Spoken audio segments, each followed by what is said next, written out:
It's time for Pure Performance.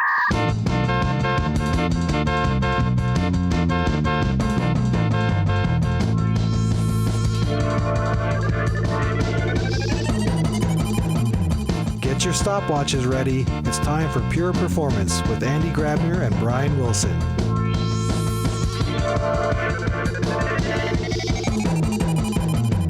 Hola a todos y bienvenidos a un nuevo episodio de Pure Performance. Mi nombre es Brian Wilson y como siempre me acompaña mi coanfitrión Andy Grabner. For English, press 1. Hello everybody and welcome to a new episode of Pure Performance. My name is Brian Wilson and as always, I am joined by my co-host Andy Grabner. Hola Andy.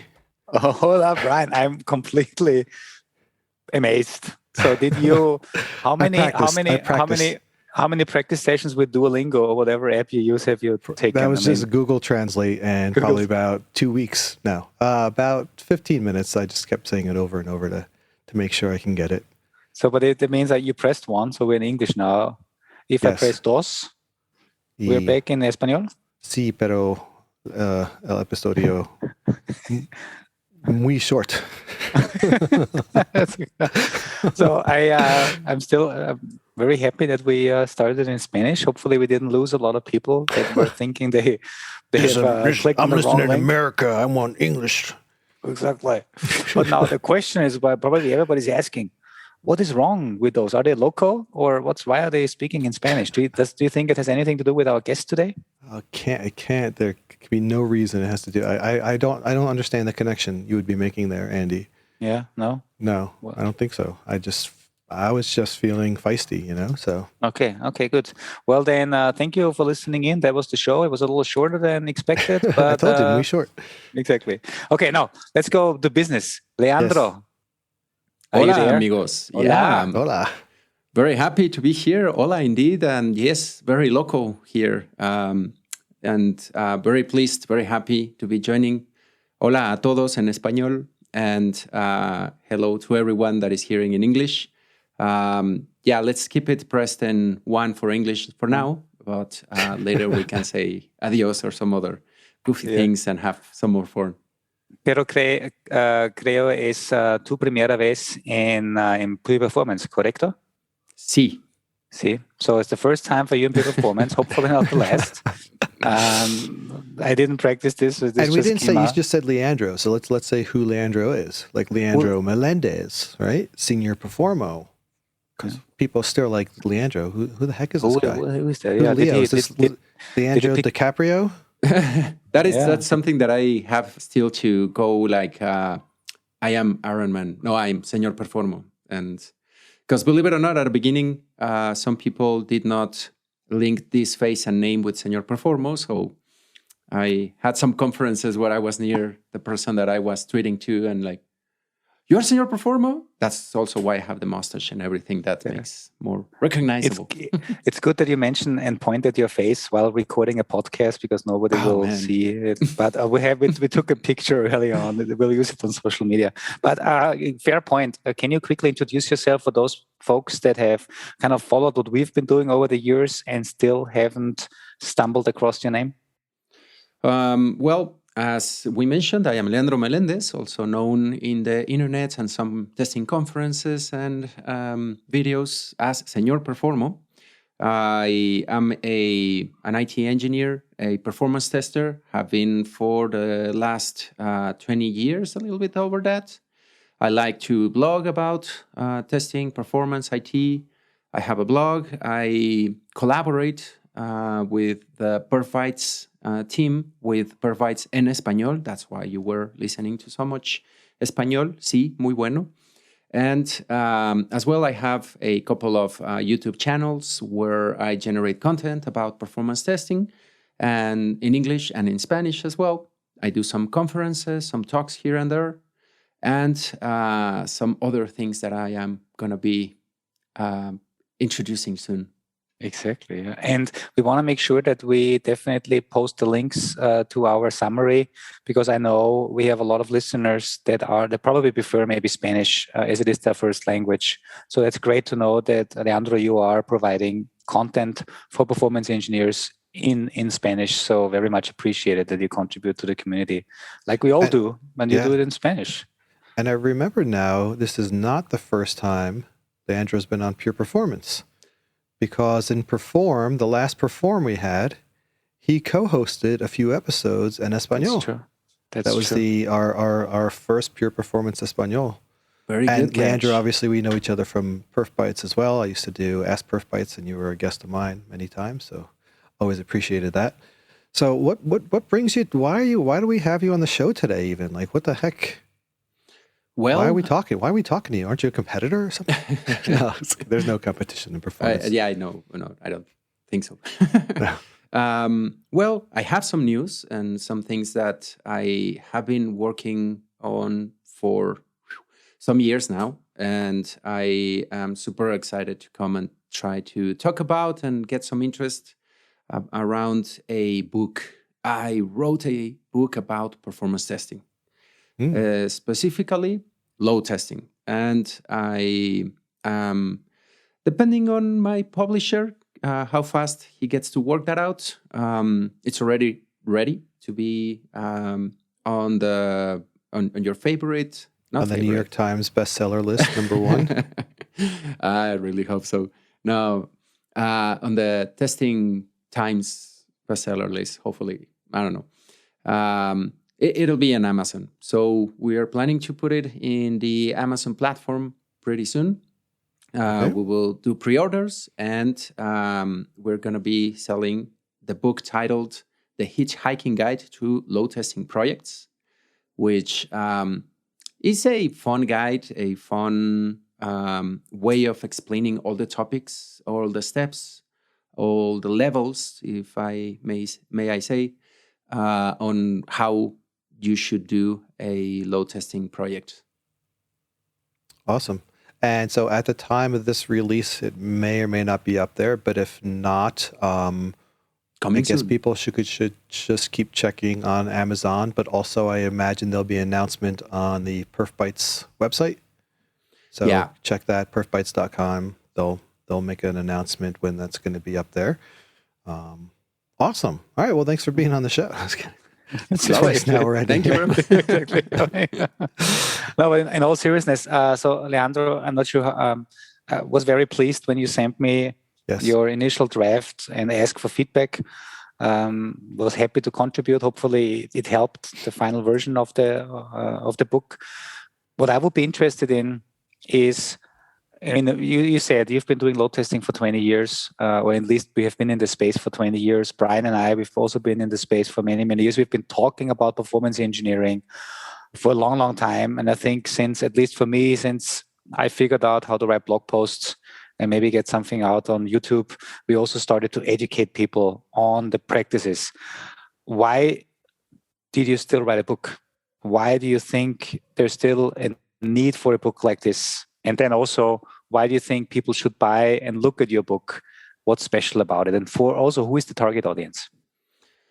Oh, wow. So many questions, but I'll be able to try to answer all of them in one answer. Yes. No. I mean, the reason for the book, to start with one of the questions, as for the few that do not know, I'm a consultant, and over these last years, I have been showing up with many customers that need performance testing services, specifically load testing services. And that's another topic, the differences in between performance and load testing.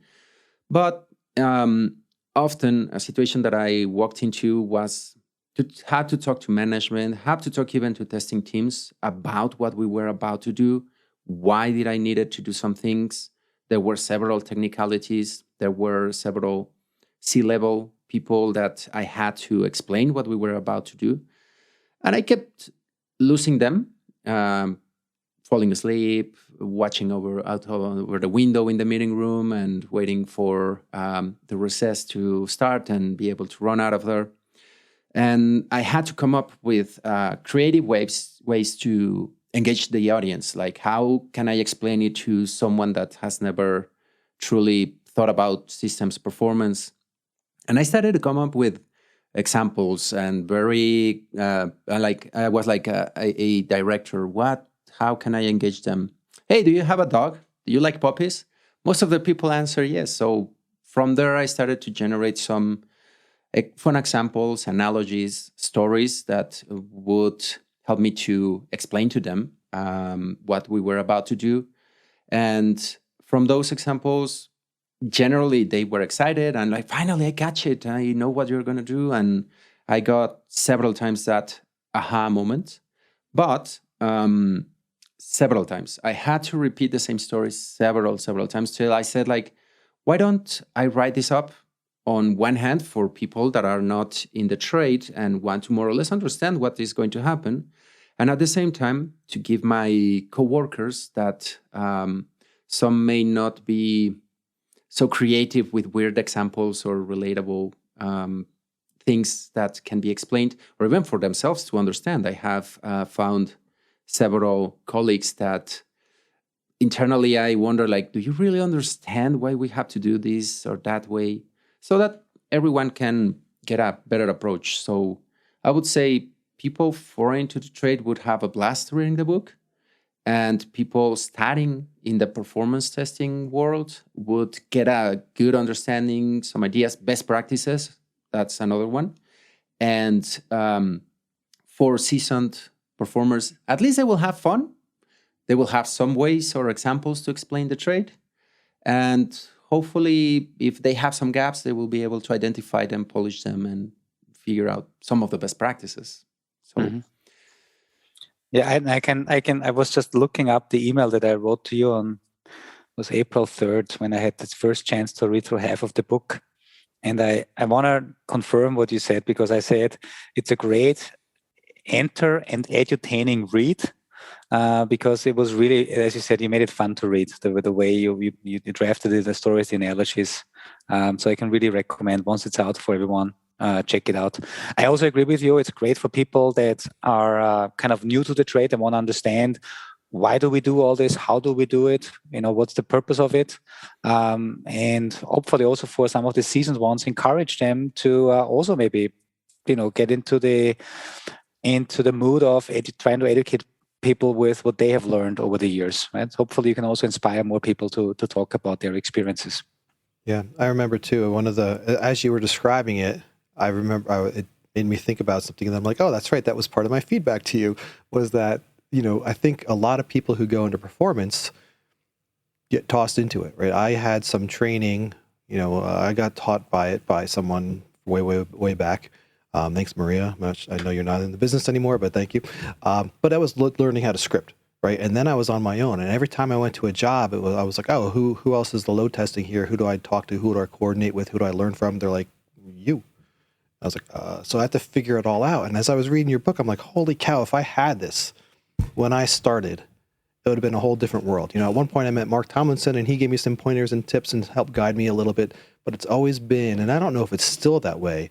I imagine it probably is at a lot of places, because even though we all love to think performance is number one priority everywhere, right? I'm still sure it's a lot of, we still need to check that box. Let's grab this person. You do our load testing, right? And you got to figure it all out. So again, not to gush over your book so much, but I think for that getting started area, at least from that point of view, it's fantastic. And of course, I agree that it's a great way to help just even a seasoned person, like, explain. Like I always say, like, Andy, you had that whole bit of how do I explain what I do, and you did that whole slide deck with the camera, and like, how do you explain it to your parents? I think it was way back. And this book, in a similar way, is like, how do you explain to other people what this is so they can understand it? And so I think that's just really important. And in a similar, on a line that you mentioned there, how most of us, I don't know a performance engineer that when they were a kid, like one said, I'm going to be a fireman, another, I'm going to be an astronaut, and I'm going to be a police, and the other, I'm going to be a performance engineer. No, most of us were just thrown at the trade and like, yeah, you're now a performer, figure it out. And in a bad practice as well, why I wanted to also write this book is because when most of us are thrown at performance and load testing, it's like, go there, script, and slam the system. Like, okay, what steps, and several bad practices that I saw or I experienced, and even myself, I did several times. The book has several personal learnings about how to improve what you are doing. And most of us that are thrown, we have no idea. We are just told, script all the functional test cases that you find in the test case repository. That was my initial, yes, sir. Your commandments are, your orders are my commandments, right? But then we learn, like, why am I automating functional scripts for load testing? Is that the best? And little bits and things like that I try to make sure that everybody understands.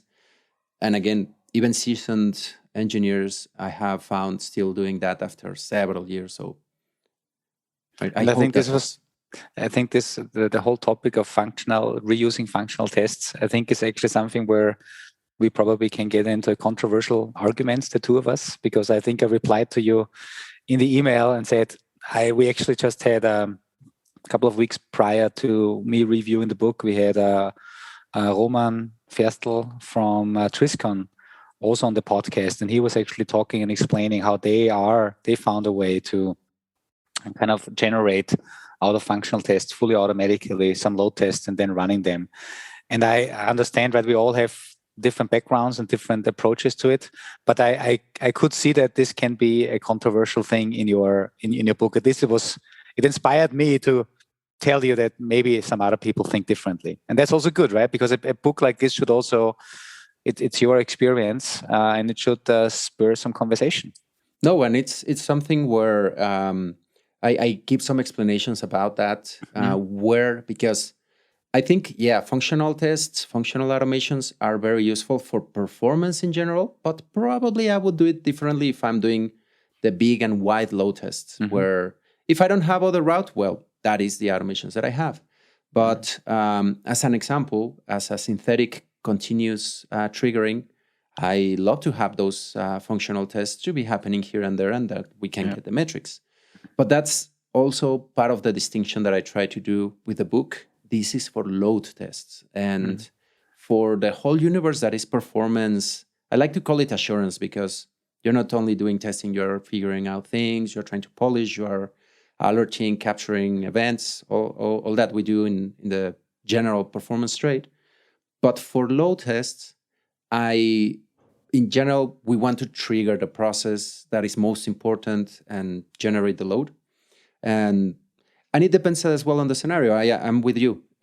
Functional tests, I'm not going to do negative functional automated tests in a load test, but maybe others may be very relevant and useful. So, and I repeat this in the book with like a good question always comes with the answer, it depends. And in performance, that applies like crazy. I think what we've seen in many conversations, Andy and Leandro, we've had some of these before on Ask PerfBytes, is context is always important. And if you go into performance, let's just use the broad category of performance right now. I know we're more about load there, but if you use performance as a scientific field, if you will, right? It's about knowing what your different formulas are, what your different use cases, all the different conditions, and then matching those to what you need to do. And a lot of that is, I think you cover that in the book, but the idea of like, what is it that we're trying to achieve? What kind of a test am I running? Is this a performance test? Is it a load test? Is it a stress test? Is it a capacity test? Am I doing unit testing on microservices? Whatever that might be, you have to know what that is. And then you have to have that vocabulary, those tools, those formulas, if you will, to be able to execute what it is that you need. So all these things can be valid in the right use, but you need to know and learn what to use for what and understand what questions you're asking and how to find the answers to it. Because it really is a much broader practice, right? As we've said plenty of times before, a load test is a subset of performance, and there's a bunch of different variations on all those different things, but that's the continuing study. That to me is at least the exciting part about the entire performance field, is that it is so broad. There are so many different things you can tackle, and there's so many opportunities to learn different concepts and figure out how to apply them. And learning all those is the real fun part. Hey, another question that came up, and I think, I believe at least Brian and I gave you some similar feedback on this. that the book is amazing to explain newcomers to the field why we're doing this, what this is all about. You're covering a lot of your own experience, but I think in the last couple of years, at least, we've moved to, let's say, new approaches to performance engineering and load testing, especially in the DevOps field. And I think you even said that you could probably write yet another book on kind of where the industry is heading and where some organizations are already heading. Is the book already? Do you have already planned it out, or what's happening next after this one? So and this is something that I got some feedback, I got some questions, and personally, when I was done with the book, I was like, oh man. To give you some context, I started writing this book, let's say about 8 or so years ago, when those were the main practices that we didn't have that much agile, DevOps, continuous, any of those buzzwords or processes were even implemented. And it took me that long that, and I started to wonder, is this not relevant anymore? Should I just abort the book and start another one? But nowadays, we still have projects that are not agile-able or continuous, that you still need to do things in the waterfall way. On one hand, that's a few of the reasons why I kept going with this book. The other one is most of the performance engineers, as I said, are thrown at start scripting and do these things. And it's important that they understand some of the principles, why we do some things in certain ways, and be able to translate. And last, I think there are still several projects that even they have Scrum meetings, daily stand-ups, all this, but in essence, they are still waterfall. They have a big bang release, and they have to do this automation before release, and they just want to test for load. But that's a very good point, and it's more or less a closing that I do on the book, that agile methodologies almost mess and mix it up. Everything that is stated on that book is different. Most of it, I mean, not everything. There are several steps that you need to change your mindset about how you do performance testing. And it's ironic because lately my rant and motto has been performance testing is not only load testing, or they are not equal. And it's ironic that I just go and write a book about load testing. So, but yes, it is still relevant. I think most of the people still needs to learn and understand that. But that gave me that opening for the difference, how you should do performances, how you should think about performance in these agile continuous days. And it's in the works. I will do a similar explaining with fun examples, with lots of references, pop culture, and relatable things, so that people can correctly jump on the agile continuous wagon and start delivering, or even requesting to their teams, hey, why are we doing these things? I read that in the last book and they said that it's not so relevant anymore. Why aren't we with the new book? So yes, it's still relevant. It's still important for everyone to learn all what the book has, not just because I want to keep pushing the book, but it truly was a moment of personal doubt and questioning myself. Should I push for this? And I asked a few people, and they were like, yeah, that's still very, very relevant, and people still need to know it. But beware. There may be, I hope to not to take that many years, and that now the next methodology is over when I'm done with the next book. But and if things go well, it might be a trilogy about performance matters. So you have so long, and thanks for all the tests. Oh yeah, it's an endurance test for myself to keep pushing and writing. And I was doing the next book in the I don't know if it's the next Hitchhiker book, but one of them. If it's going to be a Hitchhiker trilogy, it's got to be 4 books, though. Oh, okay. We can push a it. 4-book trilogy. Yeah. Performance at the end of the universe, would it be? And what would be the other ones? So long, and thanks for all the tests. And I forget the last book. So long, and thank you. Yeah, I forgot that one. So obviously we want to encourage people to take a look at the book, and I want to ask you now a question. So you said you are, a consultant. You help a lot of organizations. You are brought in to do, performance engineering, performance testing, load testing. Based on your experience, why do you see performance projects still fail? Not those where you were involved, but why do you? What are the reasons why some of these projects fail in the end? And what is in the book that would prevent this if people would actually read the book? And obviously don't cover the whole book, but maybe you can highlight 2 or 3 things where you say, hey, I wish everybody would know this exactly. And if they only read 1 chapter out of the book or 2 chapters, this is what they should do. This is what they should read, because then this will lead to more successful projects. Well, it made me think a lot. It's very kind of you to say that the projects that I'm involved in do not fail. That I would be lying if I agreed with that, because they at times probably wouldn't say fail, but they don't achieve the best outcomes that they could from our best practices. Mm-hmm. And I would say that's part of what I see as some of the issues that appear when the customer, the client, the organization is adamant about following some practices that as much, and I keep telling other testers, like, this is not the right approach. Again, we should not be automating, changing this drop-down box 10 times or typing text because that's functional. We should not automate some of those. We should not automate triggering batch jobs. Those are scheduled. They are already automated in a way. We can just ask someone, use your resources better.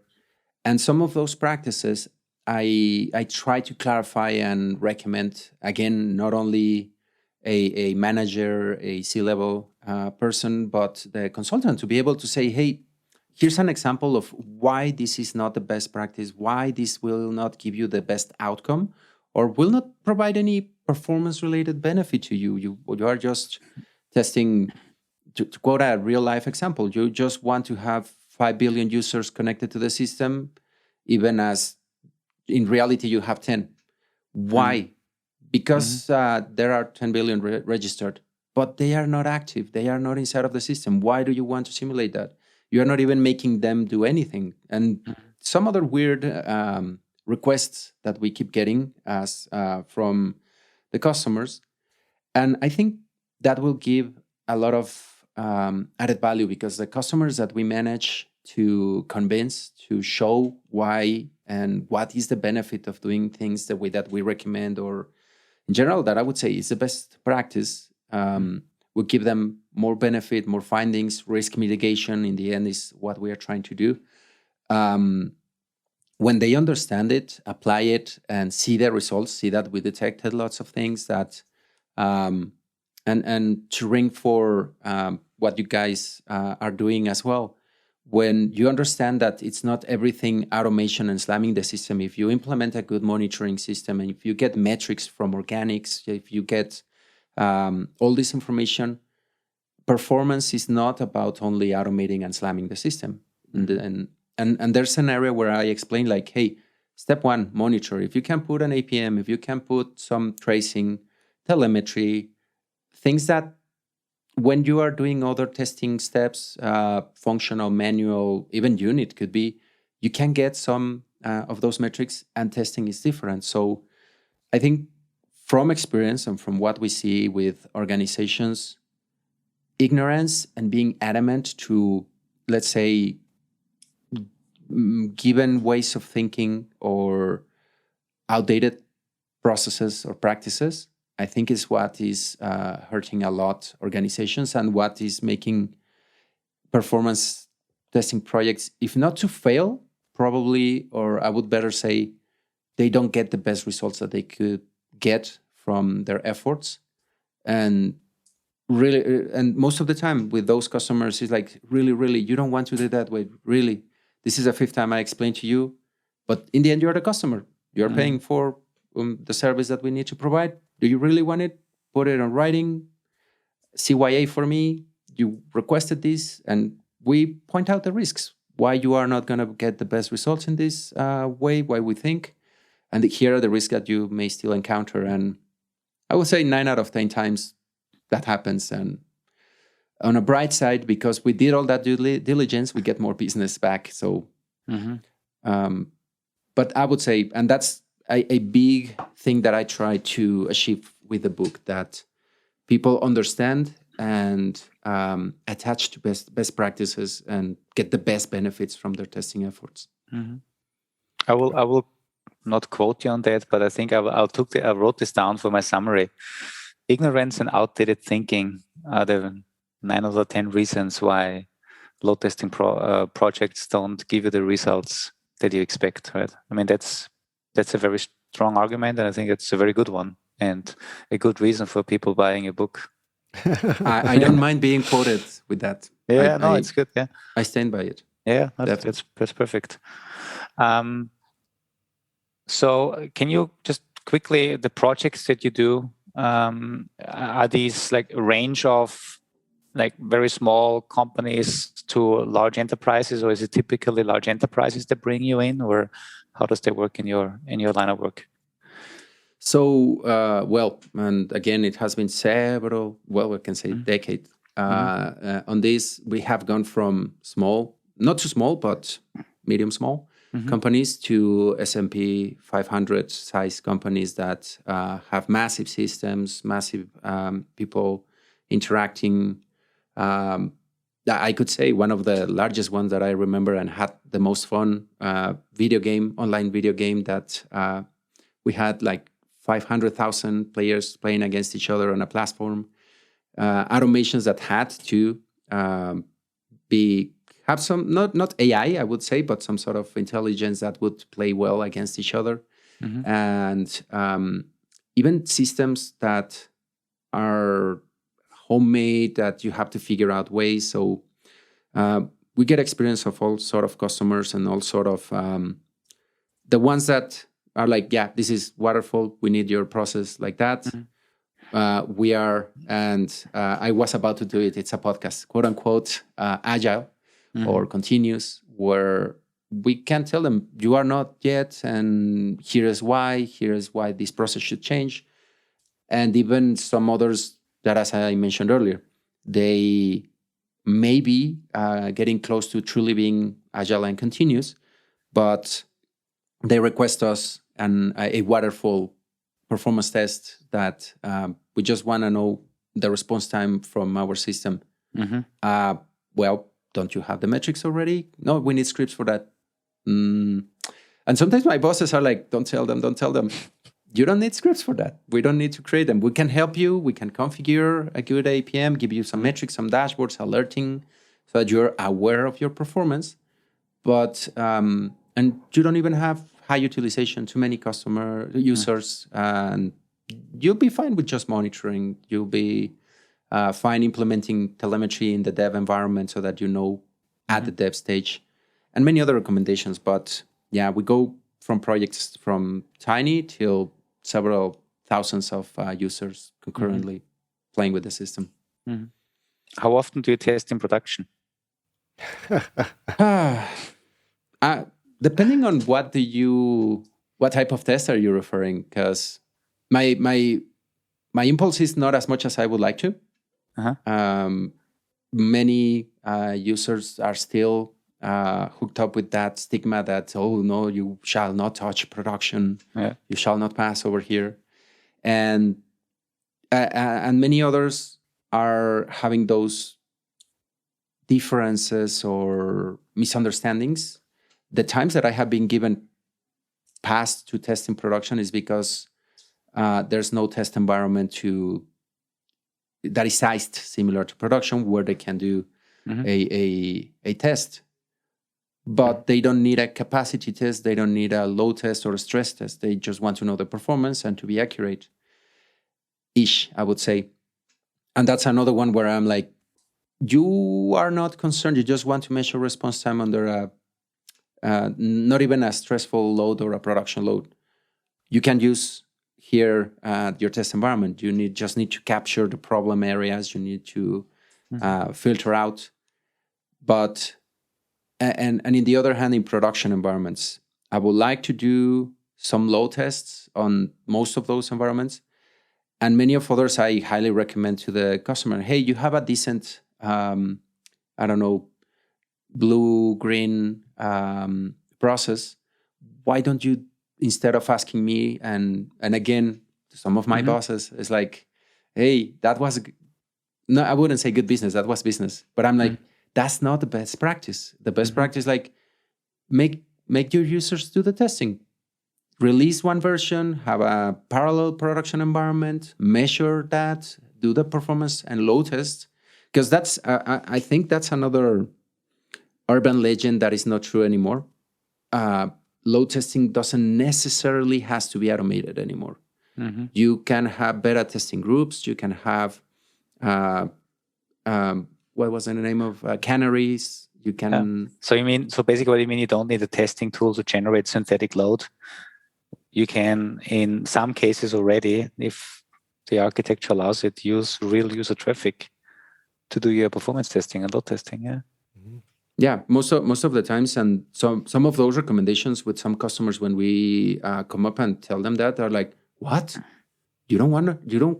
Why I shouldn't automate? I already bought the tools. I already have this." And on the other hand, that's where, like, wait, I didn't say to skip completely the tools. You can still create some good scripts that will not load test. You can have them as synthetics. Let them trigger every hour, every day, every 30 minutes, and get a measurement. Make sure that you analyze if there's a deviation that concerns you, that you have any concern.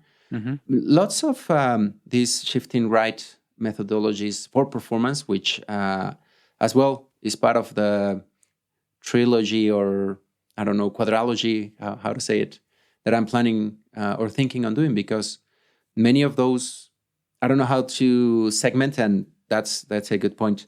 The switch left, switch right, shift, sorry, I keep switching, pun intended.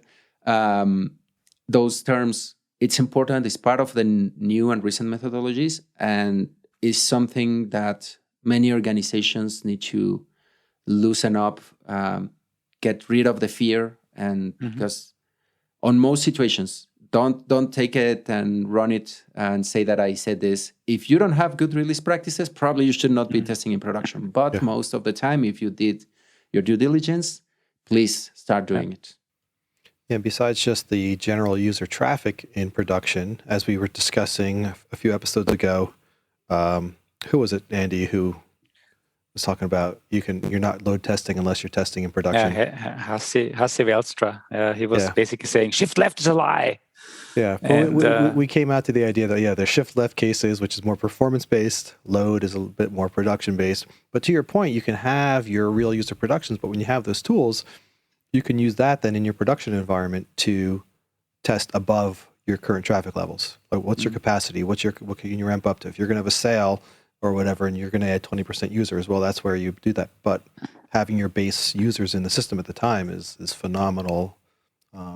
Is it a phenomenal environment to test it in? Yeah, and he also made a great point that he said this is a great way to make people think about SLOs, because basically you have a certain expectation that the system, even under 20% more load, behaves in a certain way, right? And then you need to think of, well, what is the expected way? Well, let's define an SLO, whether it's on a response time, on a failure rate, on throughput, whatever it is, and then define it in production, then add additional load on it and see if the system still behaves within the SLOs, even under higher than normal load conditions, which can happen, right? If some, as you said, like a flash sale happens or something, whatever, who knows? But as you say, those are very specific scenarios that you want to figure out, that you want to filter out. And that's another thing that I tried to make a point in the book as much as I could. There's no silver bullet in performance and load testing. It's not a single test. If you have this risk scenario, test for it and figure out a way to trigger it. If you have that other, do it another way. Put your system upside down and see if just that microservice blows out, or if the whole ecosystem will have issues. There are several mixes. Don't think anymore that is I run a load test and that's it. I figure out everything. I keep saying it's like every load test or performance test in general is like looking for a needle in a haystack. That bottleneck becomes the needle. And if you try to do too much at once, you have several haystacks and you're trying to find those needles on there.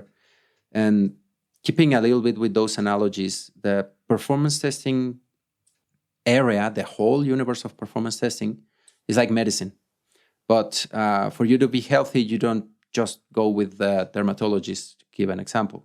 You also have to go to the dentist, you have to go with the orthopedist, and if you have severe issues, you go to the specialist on those different areas. Same with performance testing. You don't just do a load test here, you just don't do switch right, you don't just do switch left. My recommendation would be try to implement as much of those practices as you can or is relevant, because there are some others that also should not apply to your particular circumstance. As Brian said, context, super important. Yeah. That comes back even to, hey, we want to go to Kubernetes. Well, why? Right? We want to do a load test. Why? Everything is always about context. Right? Mm-hmm. What is it? What's the goal? Once you can define your goal, no matter what it is, if you're moving to a new technology, if you want to develop a feature in a certain way, if you want to do some sort of testing, what is the goal of that? And then you can design what you need to based upon that. Yeah. But isn't it because you heard it at the barbecue over the weekend? Because you were listening to PerfBytes and said, "Hey, I have to test it this way." and you said it a little bit joking, but that's why I said don't take me fully on those recommendations, because they depend a lot. There are things that you absolutely need at times, and some other organizations or some other projects that you yourself may have are not needed there. So. That's also why we have the disclaimer in the beginning of the podcast. Listening to this podcast will not automatically lead to better performance. This is something we should have. All I have to do is listen. If you just listen, it's going to be better. Yeah. Probably better understanding of performance, but it won't improve automatically. And like those stock market podcasts, like everything you hear here is not a professional advice. You should touch base with your personal performance consultant or advisor, and so on. Yeah. Good. So, Leandro, to kind of your final pitch for people to buy the book. What's your final pitch? This is the reason why. If they had $5 left in their entire life, why should they spend it on your book instead of food or anything else? So to start, I'm not sure if it's going to be $5. We're still working that out. In that point, to be honest, I'm trying to keep it the lowest possible, just having a marginal profit. I just really want that knowledge with most of the people. Mm-hmm. And if they can, I hope that the book will give them a good journey. It's an experience to read it. I hope it is fun, that you get a good time, that you get engaged reading all the stories, all the analogies, all the examples that I try to give. And in the end, hopefully, even if you want it or not, you'll end up understanding at least half of those practices, why they matter, why they are important, and you'll be able to explain them. I think that's why you should pay attention to the book, why you should pick it up, give it a try. It might sound self-indulging, but I almost guarantee it's going to be fun. You're going to enjoy it, at least smile here and there, or at the minimum, like Brian told me when he was reviewing it, you will know what is a chancla and why it is dangerous from Mexican culture. I forgot about that one. What was that? Oh, don't answer it, because you got to read the book. You got to read the book. You got to read the book. No, and I really appreciate the way you handled. You wrote it a combination of fun anecdote, and then you went into, after that was done, you would go ahead and explain everything behind it. Because what I found, similar book, right, in a way, the Phoenix Project, where they wanted to talk about this idea that's very, very important, but they did it through this fictionalized story so that you can understand it. Now, the one thing that was missing from that was they, for better or for worse, I mean, I thought it was a fine book and it communicated the ideas, but they never took the time then to take and explain those in detail from a technical point of view as an aside to the story. I guess they did that in follow-up books, and there's all whole I think practice to it. Yeah. But that's what I like. In yours, you have both there. You tell the anecdote, and then you explain then the technical side, which gives you both bits of context. And that's a very good point, because I think it's the DevOps handbook where they try to land the technicalities of what the Phoenix project was trying to explain. Gene and all the guys, even the Unicorn project expands a little bit, trying to give a few more explanations there. And it's something that I was way more than half over the book when I read the Phoenix, the Unicorn, and the DevOps handbook. And I was like, this is something that, warning for them, I am gonna shamelessly try to imitate that. I think it's also worth to tell a story around a performance testing project where you can add all these little variations, examples, how a performance person should try to tackle those. That's where I was saying, probably, because that's a challenge. You need to be also a very good storyteller to put together something that is engaging and you can relate. But I think mostly on the you can relate, a little bit like The Office or a Dilbert comic, when everyone says like, yeah, I had a pointy hair boss that asked me these ridiculous things, and you'll see why that happens. And I don't know, water tank stories or things like that. I love that explanation, and hopefully I'll be able to push some stories for that. But for now, enjoy the examples, enjoy the fun. It's like a video game. You move on level by level, little by little, and you'll be doing progress with the book. Awesome. Thank you, Leandro. Not for your primera vez, I think for your segundo vez, and hopefully not for your... what's the last time? Última vez. Yeah, I'm sure you will be back on more stories, especially because you have a lot of experience, field experience, hands-on experience, and I'm pretty sure we should figure out what other topics that you deal with in a day-to-day life we should bring to our audience here. Especially also as our profession is changing and merging with other fields. I think that would be great. Make sure that you are sending over some of the links to your other, YouTube channels, as you mentioned. Especially the content in Spanish would be great. We'll then do a write-up, and folks that are listening in, check out all the links in the summary. Brian, what is last final words from you? I want to commend you on your background, Leandro. I've seen it change several times. You've got your studio set up really nice, and is that the only nice looking part of your room? I forget.